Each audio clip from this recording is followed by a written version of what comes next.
I am now going to share with you the love story of Sarah and Zach. Later that year, in the fall of 2004, at the University of Central Florida, Zach found Katrina and some other friends from home who had also moved there, and they decided to surprise Sarah by sneaking him into their dorm room. See, Sarah lived with Katrina.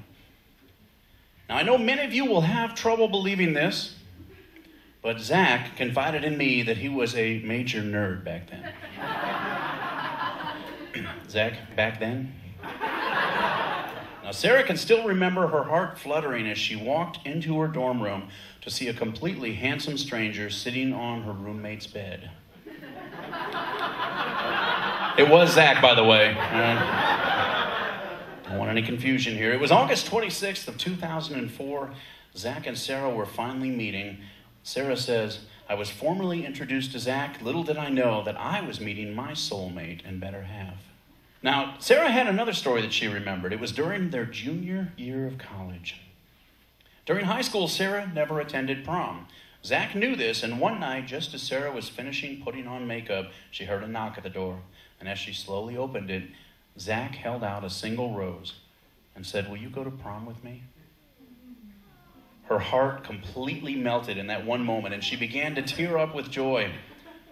They went to a very romantic restaurant called Hue in downtown Orlando, and when they went back to his apartment, his entire room looked like a prom. A fruit punch bowl to the sparkling blue lights, silver crown on a pedestal. Everything was perfect, and Sarah was in complete awe. Sarah said, "I couldn't believe he had done all of this for me.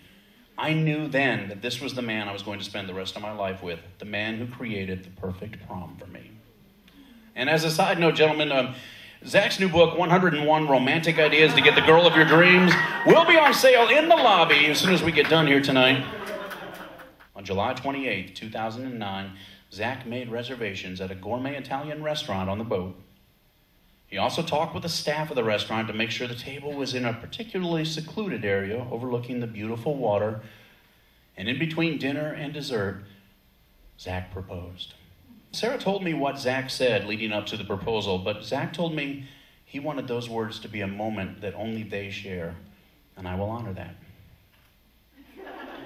I will tell you, though, he got down on one knee and she immediately started crying as he said, "Sarah Shea Soraka, will you marry me?" He got an emphatic yes, and they hugged and kissed. Immediately, all the people around them clapped, and a couple next to them took pictures of Zach proposing, which they will now treasure forever. Sarah said, "It was such a romantic proposal. I still pinch myself to make sure I'm not dreaming, since I truly do have the man of my dreams." Zach says, "You could see the love and how much it meant in her eyes as she cried with happiness. It's one of the best moments of my life."